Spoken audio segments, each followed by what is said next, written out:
From South Bend, Indiana, welcome to 3Degrees Discussions. I'm your host, Mike Vasquez.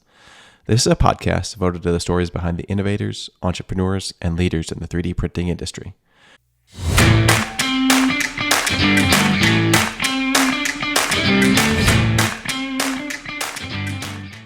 I worked in the field of explosives for the Department of Justice, and I analyzed explosives and explosive devices. But forensic science is really about speech. And this is where my career is going to start arcing and veering towards where we are today. That was Laurie Krupa. Laurie is a seasoned sales leader with a proven track record of driving growth and innovation in the additive manufacturing sector. With extensive experience in the industry, she has been instrumental in advancing 3D printing technologies and fostering community engagement. She's also heavily involved in the Women in 3D Printing organization, hosting events for her local community. Before we get started, head over to www.3degreescompany.com and subscribe to the podcast. Remember, you can listen to the show anywhere you download your podcast, including Spotify, Apple, Amazon, or Stitcher. Also, if you or your company are looking for materials, qualification, or general additive manufacturing support, reach out to the team or through our website at info@3degreescompany.com. All right, Laurie, thank you so much for joining the show today. I'm excited for the conversation. I think we got a lot to cover, but I like to always start with kind of a little bit more insight on you and kind of what those early days were like, kind of get you on the path into additive where you are today. So where were you born? Kind of, do you have a specific science and engineering and manufacturing inspiration story that you'd like to share as we start off the conversation? So I was born in Detroit, and so I think that in and of itself is my manufacturing origin story, if you will. I'm 4 generations on both sides of my family from Detroit, and I moved around a little bit after school, but I ended up back in the area. I'm in Ann Arbor now, but both sides of my family emigrated here for manufacturing, and so it's a history that I'm really proud of. The trades play heavily in every generation that I know in my family. And last year, doing Ancestry.com, I've traced back the earliest relatives that I can find in the automotive industry here date back to World War I. And so as they were being drafted in World War I, I was a machinist back on my father's side of the family. So. That's amazing. Do you remember like people talking about it at like family gatherings, or like would it be kind of on people's mind automotive kind of is known for going up and down, right? And kind of the heartbeat of the country. So do you remember that ever playing like a part of your growing up? If it wasn't the Detroit Lions football team, then it was like manufacturing or the state of Detroit or the state of automotive. You'll find that in this industry, I'm sure.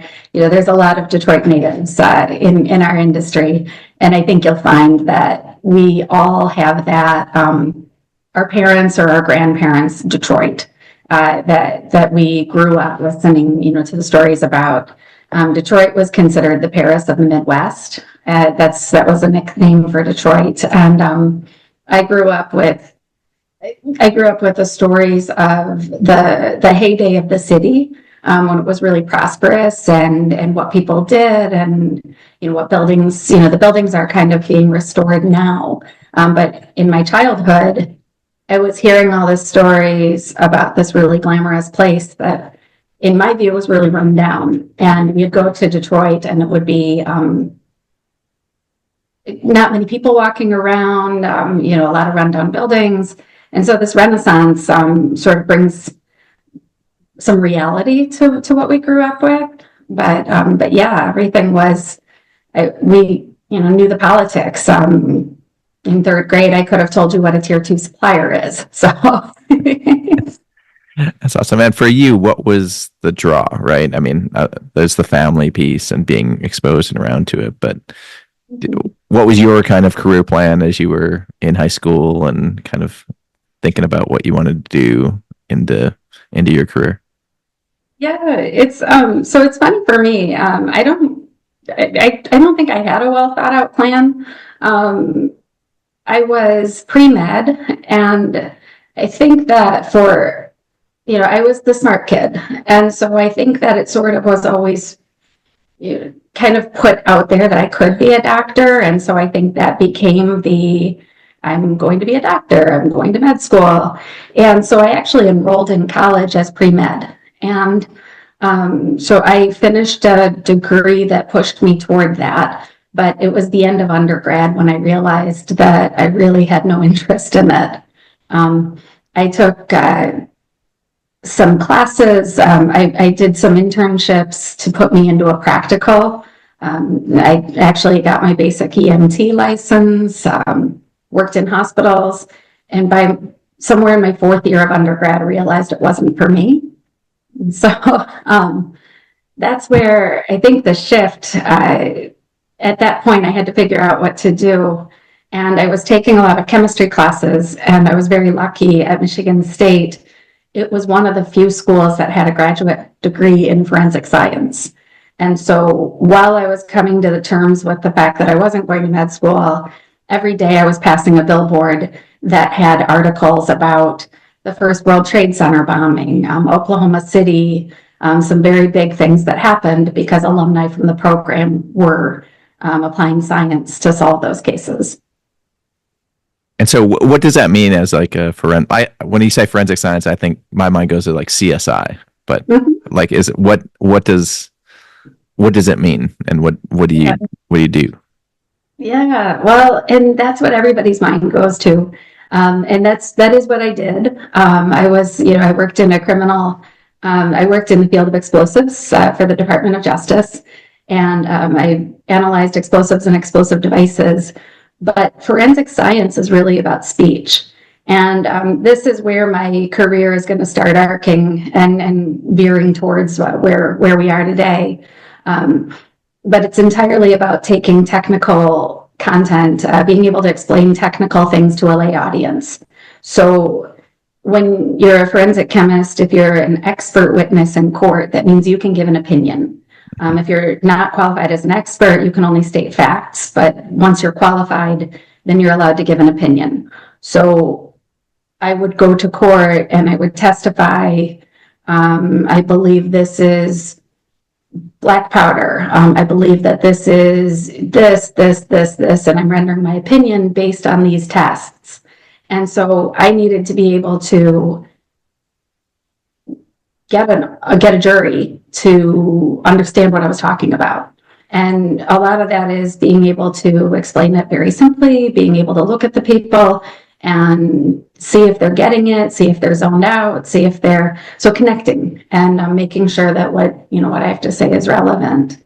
And so the speech part of it, the breaking down technical information into simplicity is I think as big forensic chemistry or forensic science as the crime scene thing that we hear about.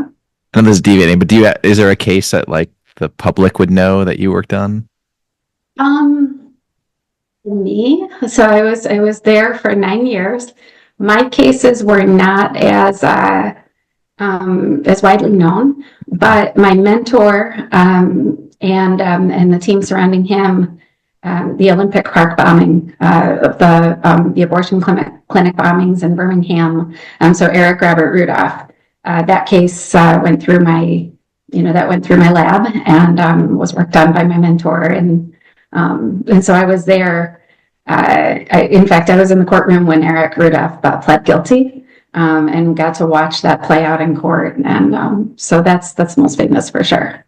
And I imagine this is, kind of getting back to manufacturing, it's very process driven, especially in court, right? Like you have to, I imagine lawyers are going to look at your process and whatever you do from a testing or how you explain and the exact vocabulary that you use in a very fine tooth comb way. And so you have to be very thoughtful about how you do tests, how you communicate those tests, and I probably visualize them, right? I don't know are you creating visuals to go with your explanation, or is this purely just, I have to convince these group of 12 people with my words only and kind of paint a mental story for them?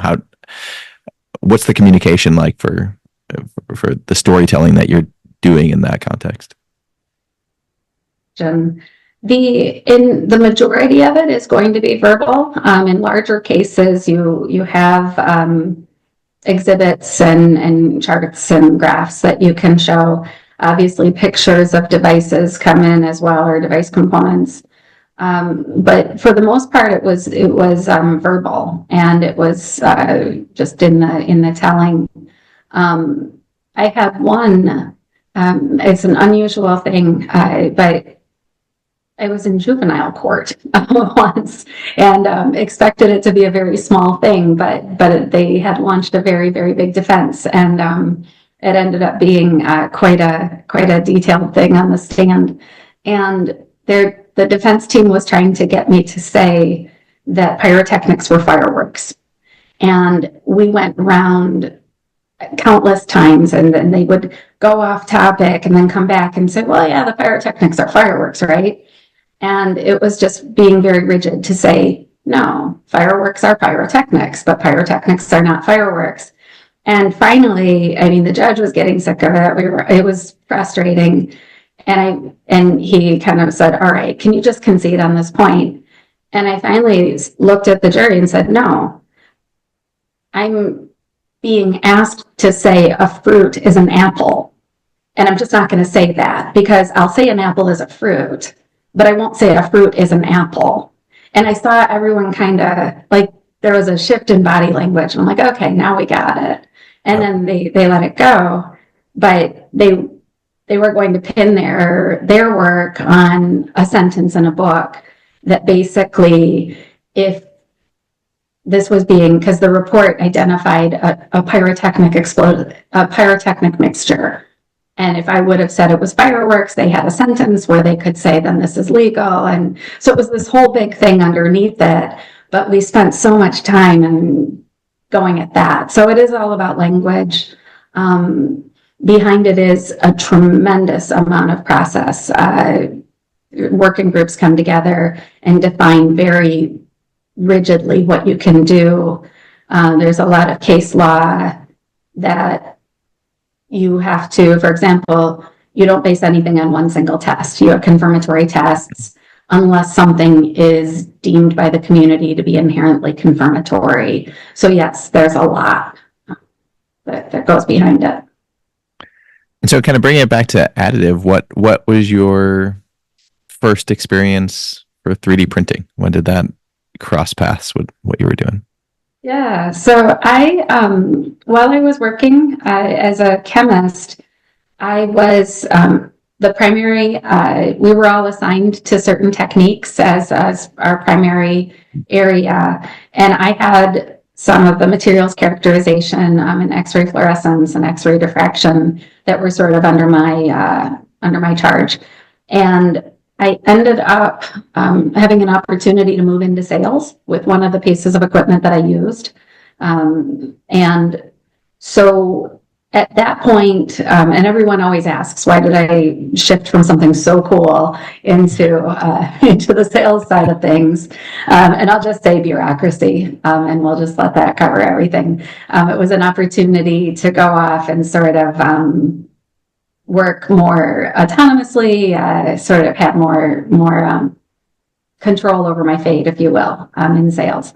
And so I had moved into sales, doing materials characterization, and in the portfolio of things I sold was electron backscatter diffraction, which is a technique that point by point tells you what your grain, what your orientation of the material is. And so it probably goes back to 2010 that the guys in the EBSD group were really excited about 3D printing of metal. And so we were, EBSD was integral to the analyses that a lot of the universities and researchers and national labs were doing. And so as we're talking about in our field, we always talk about the material properties being made as you go. And that was one of the key techniques to observe that and explore that. So from the R&D level, from the materials characterization side, I was in it pretty early. I did not appreciate the significance of it right away. It seemed very, very niche. It seemed like this sort of sidebar exploratory thing. And I certainly didn't know that I was going to shift my career so much towards it, or that it was going to be so impactful in manufacturing. So, kind of taking back to those days when you're kind of starting out on the sales side, I mean, it's critical to run any business, right? Like, you need to sell stuff to make money to pay everybody. What is it like in this? I mean, the kind of characterization equipment or things like that, where likely long sales cycle, like even like 3D printing in its niche, like the characterization equipment or like testing equipment, that's a little bit bigger, but still, like, you've got kind of a very specified customer base. Like, how did you approach it? What was interesting? Like, what angles did you kind of take to kind of become good at your job?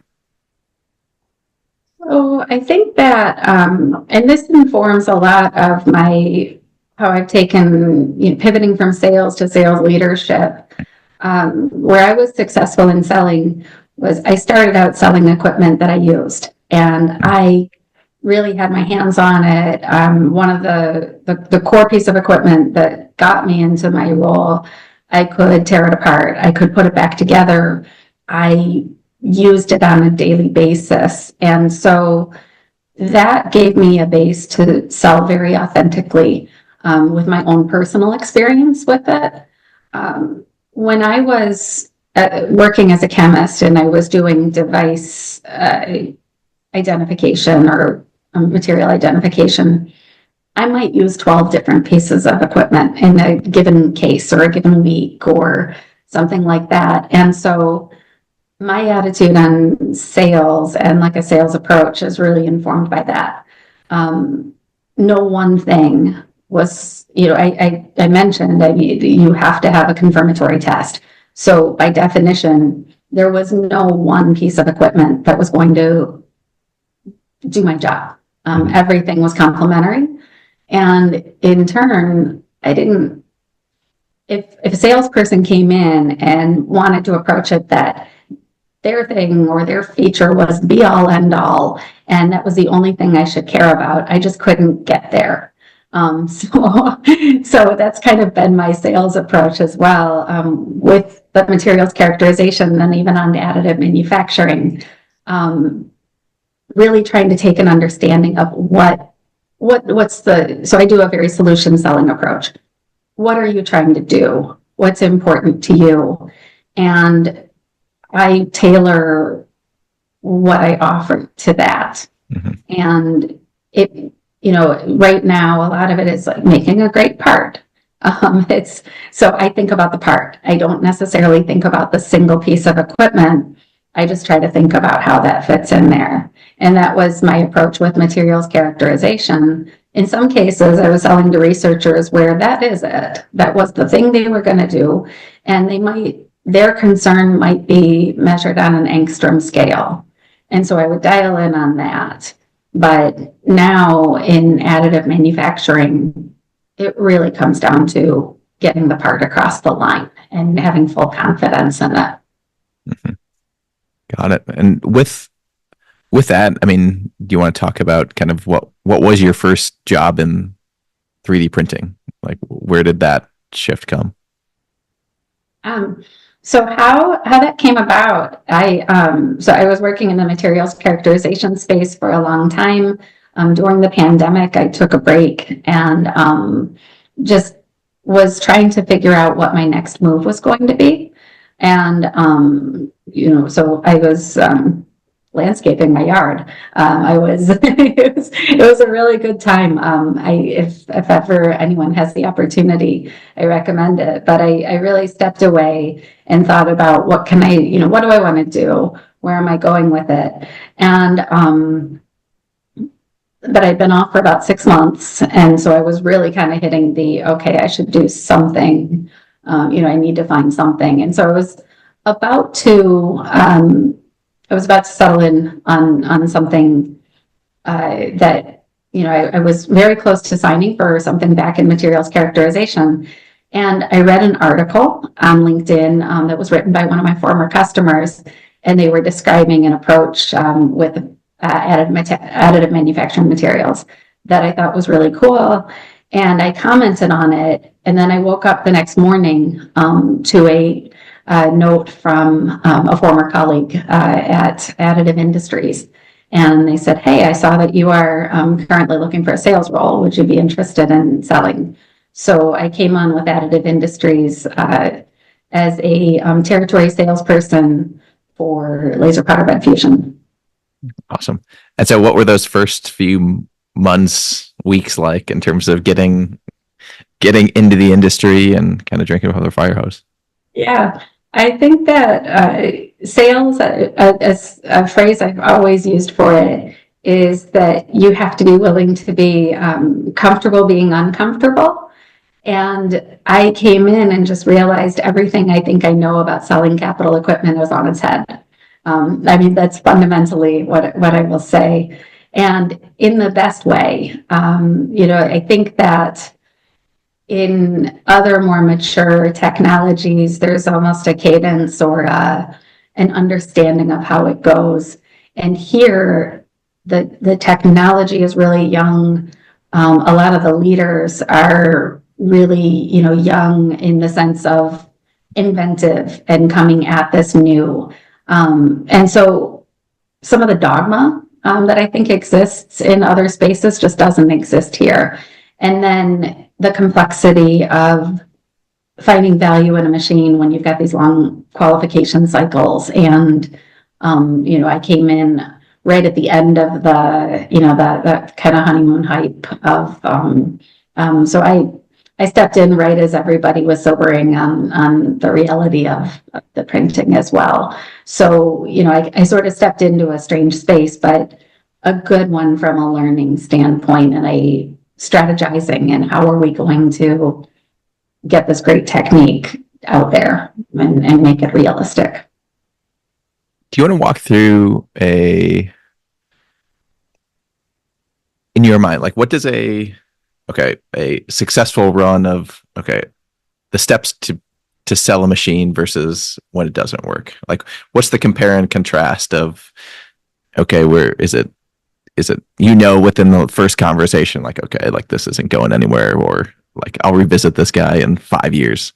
Do you have like an intuitive sense? Like what about kind of either the strategy or your experience kind of helps you filter or kind of hone in on, this is something that I can actually kind of get across the finish line or not waste my time spending hours and hours with a customer or sending in samples and all that costs money and time to do.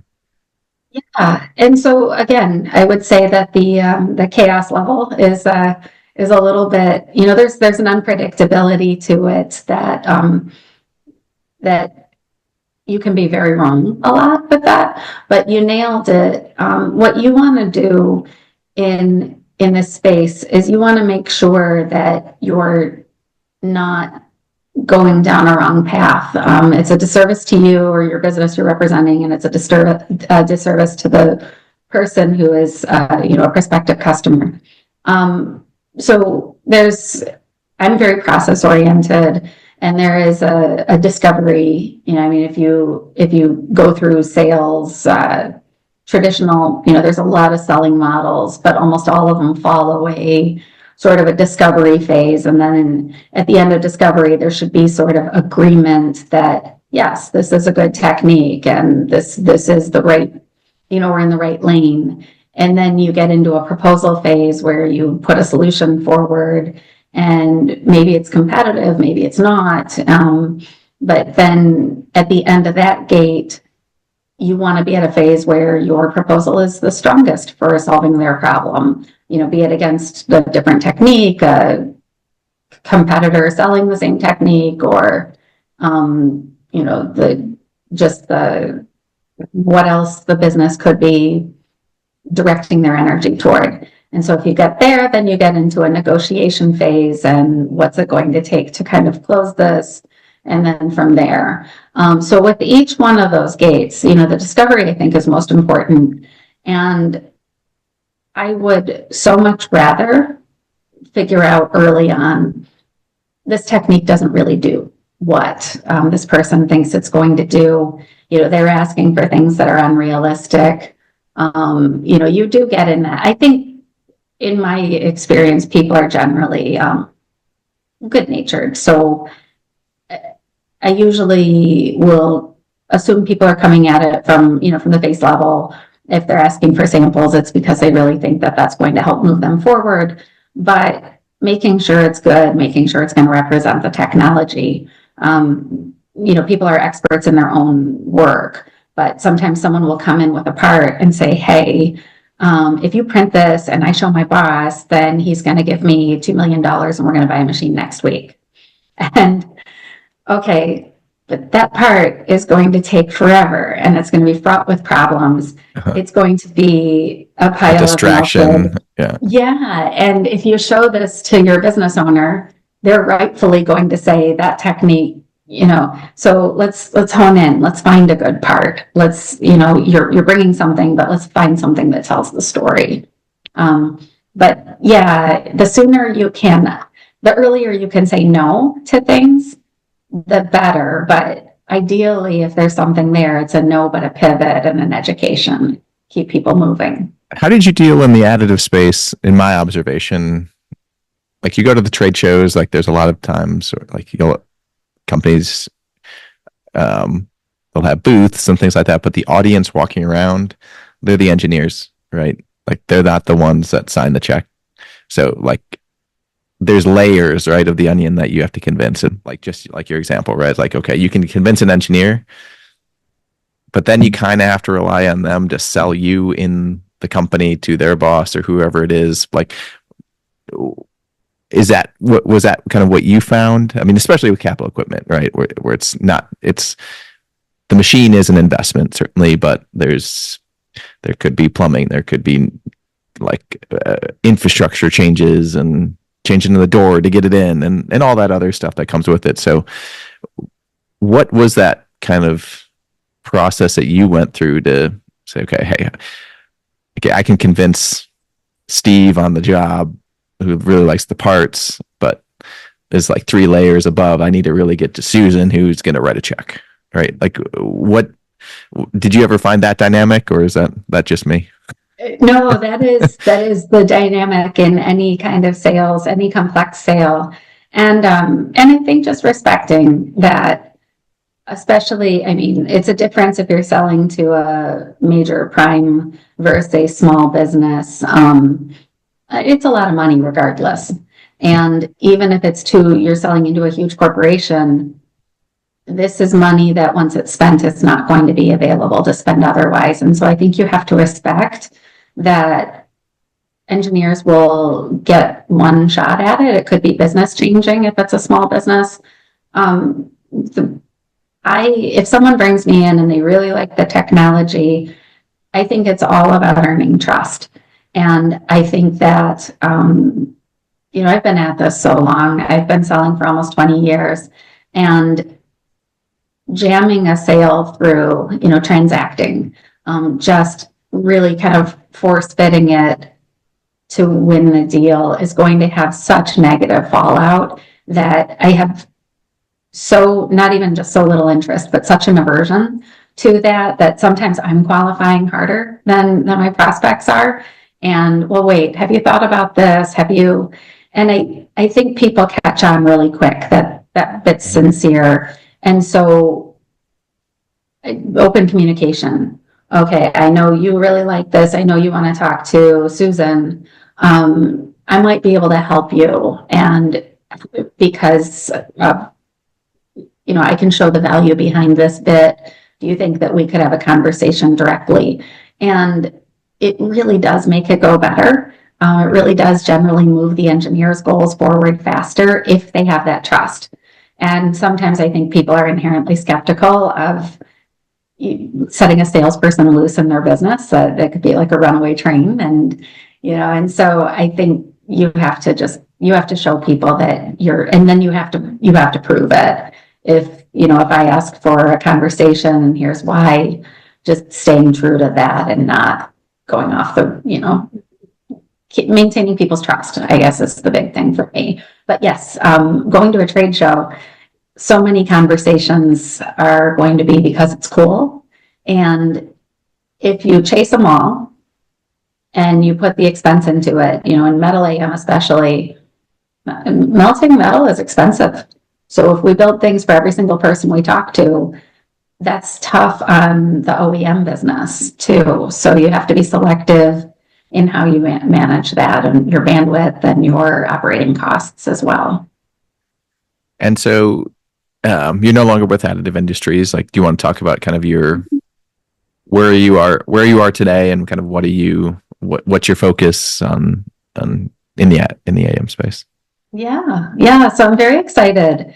At the end of last year, I launched something that I had been thinking about since I came into additive manufacturing, where, and just to step back, when I came in, which was 2021, there were still a lot of reports showing this like meteoric rise predicted, and selling this much now, but then we're going to be selling that much in 5 minutes. And so then that caught up of the long cycles, the qualification, people needing to manage their risks. So something that I started thinking about is sales strategy. I think has shifted a lot since I started selling, and needfully, it has shifted. We don't have the same attention spans we did before. When I first started, if you were interested in buying something, you called all the companies and said, "Hi, please send me brochures, please send me," and you engaged right away. And now a lot of info is available. And so people tend to do as much research as they can before they engage the company. So we're coming into the sales cycle a little bit later. We're pivoting how we do it. But the other bit too is I had a lot of training. I would go take a week-long class in negotiation, or take a week-long class in a specific aspect of deal making or a selling strategy. And so I think there's a place for that level of experience that I have, and body of knowledge that I have, and what I call the sales mechanics. But I also think there's power in buying from people who've used the tools. And because this is such a young industry, that creates almost a mismatch or a conundrum, where a lot of the people who have used this technology and can speak to work holding and managing the floor and dealing with powder change outs and things like that, the people who can speak to it most directly are not going to have a long sales experience level. And so you kind of need both. And if you hire both, I think it's heavy. So what I did is I launched a consultancy, and I'm coming in with sales strategy and trying to help define the approach, and ideally coach some of the people that I think I would like to buy from, and give them a view into some of the mechanics of it, and help them be more effective and help companies run lean. And do you have a kind of target customer in mind? Does it have to be additive? Does it have to be kind of industrial machines? Like what in your mind is kind of an exemplar customer for you to work with? Definitely does not have to be additive. In the characterization space, I worked a lot with university and national lab, and this idea first started with some people from the academic space that were my longtime customers reaching out and saying, "Hey, I'm going to market," and they invented something great, and the university helped them launch their business.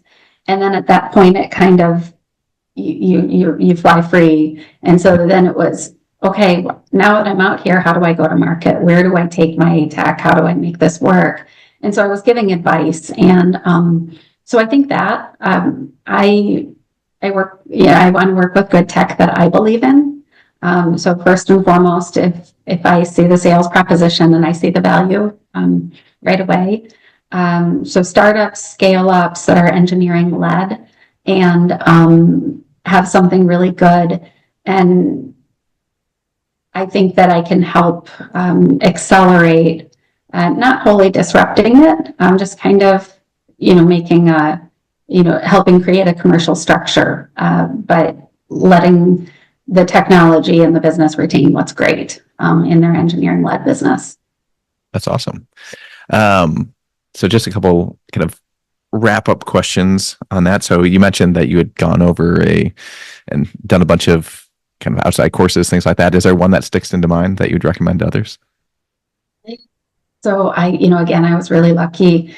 I studied, so I had negotiation training, and I've read a decent amount of books on that topic. But I think that is such a valuable skill. I focus on it with my kids. When there's an opportunity, if I say, okay, it's going to be like this, if you can put up a good negotiation, I will go with it. I think that's just, we use it everywhere in life, monetary, non-monetary at any point. So that's my favorite skill set from it. Okay. Awesome. So, last question, more of a fun one, kind of goes along with this, but do you have a favorite book or influential book that you would recommend for the audience? Yes, I have a number of them, and I should have prepped. And the favorite question always sort of freezes my brain. So I'm going to go with what I'm currently in that I'm talking about with everybody. So I've got two running right now, and one of them is The Mind of the Leader. And The Mind of the Leader is by